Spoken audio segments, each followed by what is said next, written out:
अब एक बड़ी प्यारी बात है, बहुत ध्यान से सुने।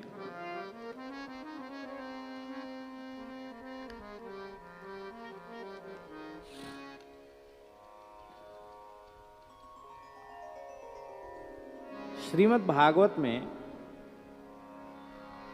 सुखदेव जी महाराज ने पंचम स्कंध में जब राजर्षि परीक्षित को 28 प्रकार के नरकों का वर्णन करके सुनाया तो परीक्षित जैसे भक्त भी भयभीत हो गए। प्रभु, पाप से बचना बहुत कठिन है। जाने अनजाने अनेक पाप मनुष्य से बन जाते हैं और उनकी इतनी भयंकर सजा नरक में जाकर भोगनी पड़ती। महाराज, नरक न जाना पड़े ऐसा कोई उपाय बताओ, कोई ऐसा साधन बताओ कि सारे पापों का प्रायश्चित हो जाए।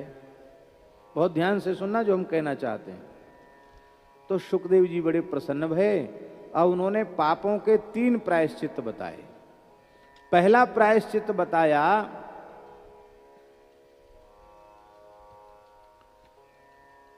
तत्वज्ञान।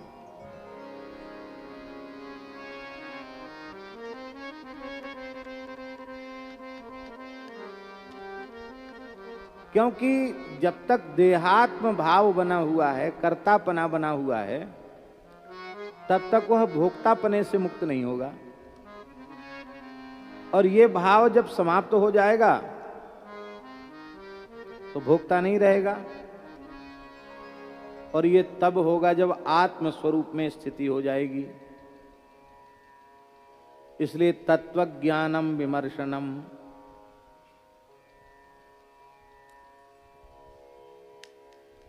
तत्वज्ञान पहला साधन है।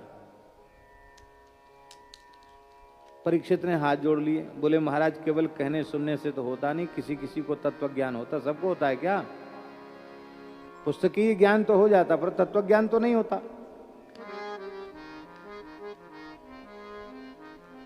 बड़े बड़े वेदांत के प्रकांड पंडित मान बढ़ाई पद प्रतिष्ठा के लिए जीवन भर लड़ते झगड़ते रह जाते हैं। कहां समाप्त हुआ उनका देहाध्यास? देह भाव से तनिक भी ऊपर नहीं उठ पाते हैं। आत्म भाव में उनकी किंचित भी स्थिति नहीं होती है।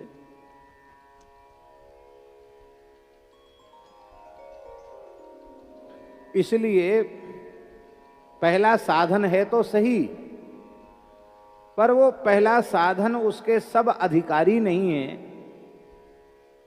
साधन बहुत अच्छा है पर सब अधिकारी ना हो तो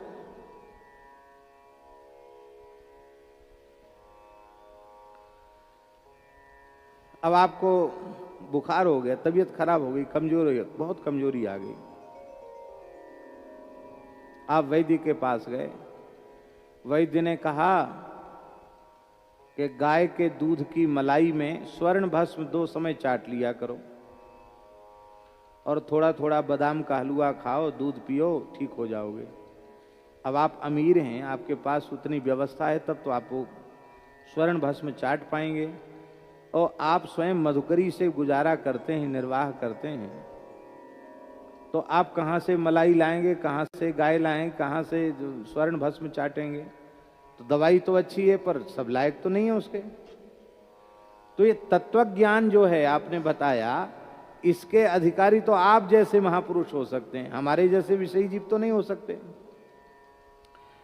दूसरा बताओ साधन, तो पाप नाश का दूसरा साधन बताया। तपसा ब्रह्मचर्येण शमेन च दमेन च त्यागेन सत्य शौचाभ्याम यमेन नियमेन च देहवाग बुद्धिजम धीराः धर्मज्ञाः श्रद्धयान्विता हरन्त्यघम महदपि वेणुगुल्ममिवानलः। तपस्या ब्रह्मचर्य शम दम, तपसा ब्रह्मचर्येण शमेन च दमेन च त्यागेन त्याग, सत्य शौच, यम और नियम, इनका अनुष्ठान करके देह के, वाणी के, बुद्धि के सारे पापों को साधक इस प्रकार से जलाकर भस्म कर देता है जैसे वेणु गुल्मम इव अनलह इव, जैसे बांसों की रगड़ से लगी हुई आग बांसों के जंगल को जलाकर भस्म कर देती, ऐसे सारे पाप भस्म हो जाएंगे। ये तो किया जा सकता कि नहीं? अरे कहने में जितना सरल है करने में बहुत कठिन है। तपस्या करना बड़ा कठिन है, ब्रह्मचर्य का पालन कठिन है, शम दम अंतःकरण का निग्रह शम है, बहिरिंद्रियों का निग्रह दम है, वो भी कठिन है, त्याग भी कठिन है, सत्य का पालन भी कठिन है, बाहर भीतर की पवित्रता भी कठिन है, यम नियम भी कठिन है। फिर भी इन कठिन साधनों को कोई प्रमाद रहित होकर तत्परता पूर्वक कर ले तो भी वह निरापद नहीं है। क्यों? इसलिए नहीं है कि बांसों की रगड़ से बांस जल तो जाते हैं, पर उनकी जड़ धरती में रही आती है, और जब वर्षा होती है पानी गिरता है तो जड़ तो नीचे है ही है, तो फिर भी बांस हरे भरे हो जाते, फिर जंगल बड़ा हो जाता है। ऐसे ही एक बार पाप नष्ट तो हो जाएगा, पर पाप जिस मलिन वासना के कारण बनते हैं वो वासना नष्ट नहीं होगी, तो पुनः पाप बनने की संभावना बनी रहेगी। जैसे अजामिल सब कुछ संपत्ति से युक्त था, तपसा ब्रह्मचर्य श्रम सब चीज उसमें थी, पर थोड़ा सा दृश्य देखा जो नहीं देखना चाहिए था, जो नहीं सुनना चाहिए था, पतन हो गया। बोले इसमें भी गड़बड़ है।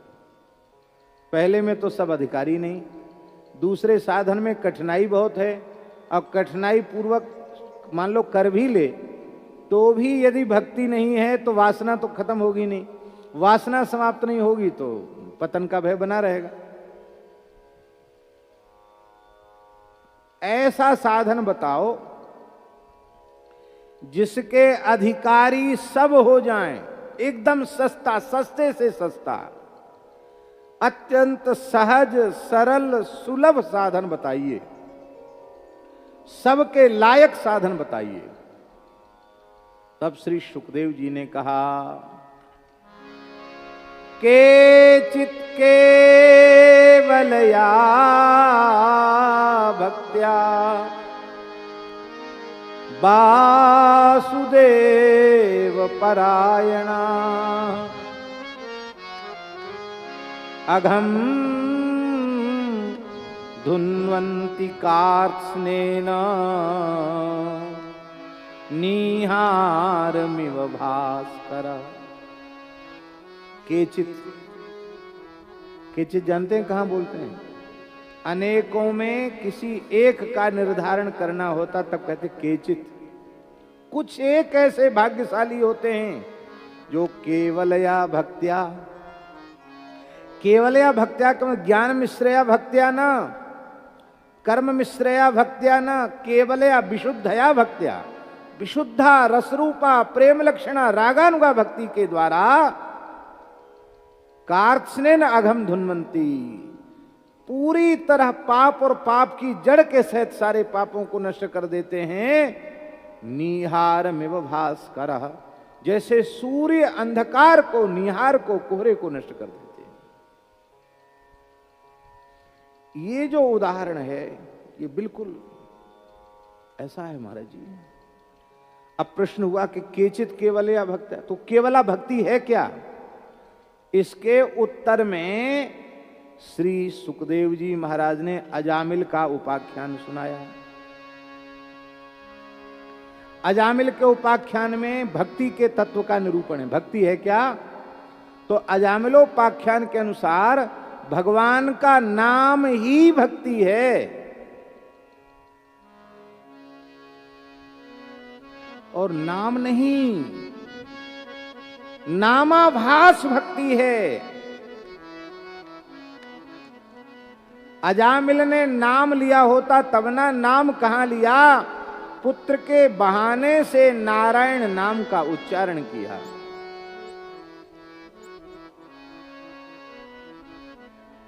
पुत्र के बहाने से नारायण नाम का उच्चारण करने वाला अजामिल पार हो गया।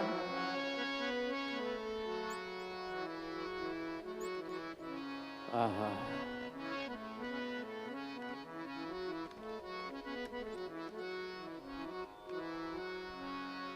अजामिलोप्यगाद्धाम किम पुनः श्रद्धया गृणन्। इसलिए भगवन नाम ही भक्ति है। ये मूल में नहीं होगा, हरिनाम का आश्रय नहीं होगा तो सारे साधन चौपट हो जाएंगे। है श्रम फलनी परोसो, करो साधन, फल लगेंगे, श्रम के फल लगेंगे, प्रेम के फल नहीं लगेंगे, ज्ञान भक्ति वैराग्य के फल नहीं लगेंगे, श्रम हाथ लगेगा। भगवान का नाम सर्वोपरि है। हम लोगों की दृष्टि नहीं है, दृष्टि हम लोगों को भगवत कृपा से, गुरु कृपा से मिल जाए तो जितने भी साधन हैं उन समस्त साधनों में भी नाम ही मुख्य है। अब देखो कर्म मार्ग के साधन, कर्म कांड, आप किसी देवी देवता की पूजा करो,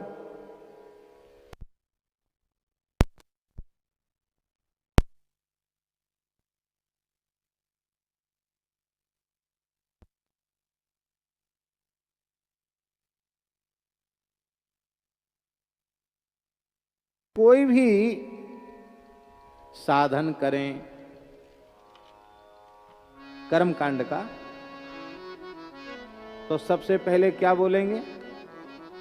ओम केशवाय नमः, ओम नारायणाय नमः, ओम माधवाय नमः, ओम ऋषिकेशाय नमः, ओम गोविंदाय नमः।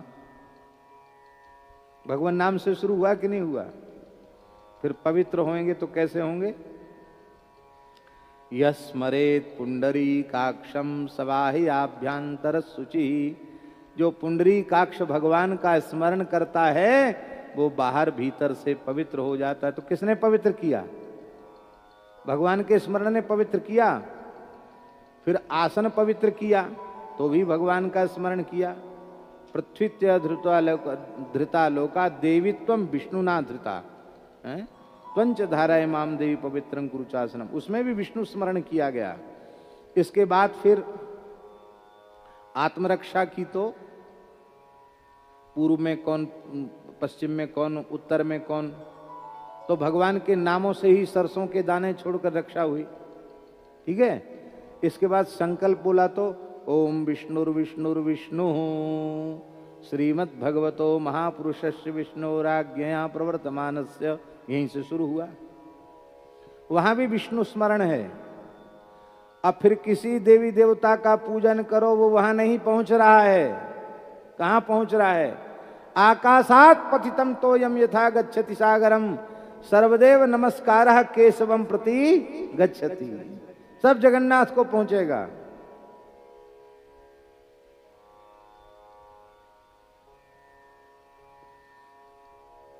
अब सब कर दिया, पूजा पाठ सब हो गई, ठीक है, हो गया, बढ़िया हो गया, षोडशोपचारण पूजा हो गई। अब अंत में क्या कहोगे? यस्य स्मृत्या च नामोक्त्या तपो यज्ञ क्रियादिषु न्यूनम संपूर्णताम याति सद्यो वंदे तमच्युतम। जिनके स्मरण से, बोले स्मरण से काम नहीं चलेगा, नामोक्त्या, नामोच्चारण से, तप यज्ञ आदि समस्त क्रियाओं के जितने भी न्यूनातिरिक्त दोष हैं वे उनका परिहार हो जाएगा, वे समाप्त हो जाएंगे। ऐसे भगवान को हम प्रणाम करते हैं।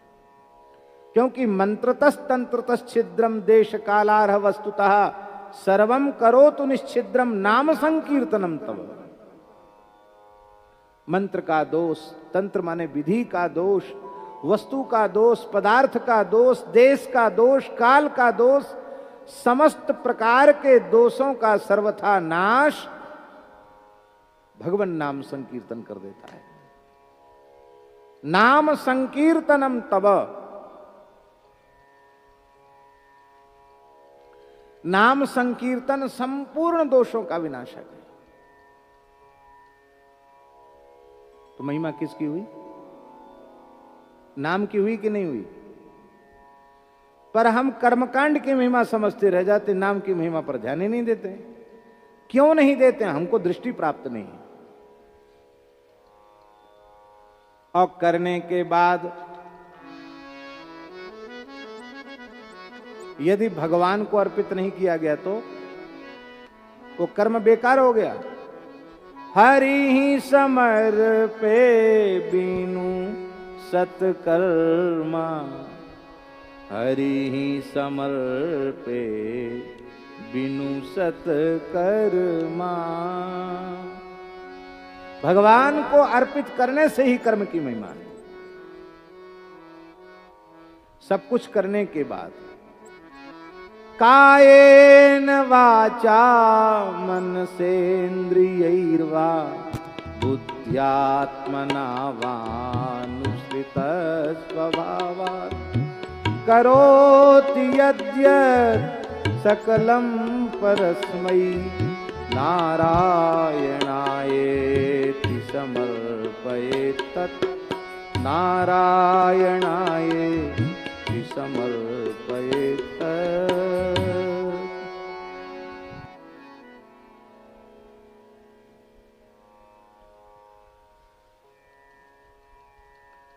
इसलिए भैया, इसीलिए गोस्वामी जी कह रहे हैं कि हमको तो केवल नाम पर भरोसा है।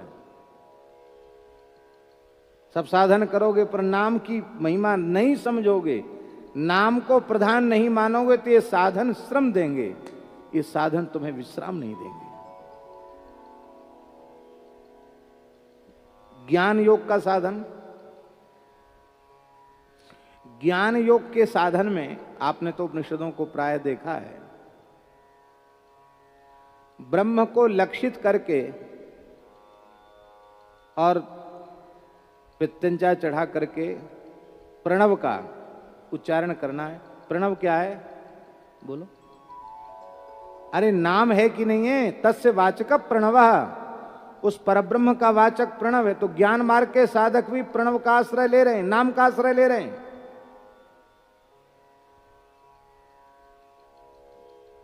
और उस अभेद ज्ञान की अवस्था में पहुंचने के बाद भी सच्चाई को स्वीकार करना पड़ता है। स्वयं आदि शंकराचार्य भगवान कह रहे हैं, सत्यपि भेदापगमे, यद्यपि भेद का अपगम हो गया है, भेद मिट गया है, लेकिन तावकीनो हम नमाम कीनस्त्वम, भेद के षटपदी का है, शंकराचार्य जी का जो षटपदी स्तोत्र है उसका ये वचन है। क्योंकि समुद्र की तरंग है, तरंग का समुद्र है, ये व्यवहार नहीं होता है।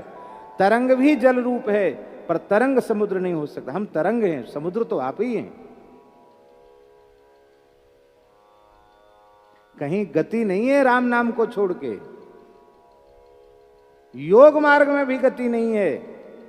वहां भी सगर्भ अगर्भ जो भी प्राणायाम होते हैं, ध्यान धारणा होती है, उसमें ब्रह्म स्वरूप का ही अनुसंधान होता है, नाम रूप लीला का ही आश्रय होता है, कहीं गति नहीं।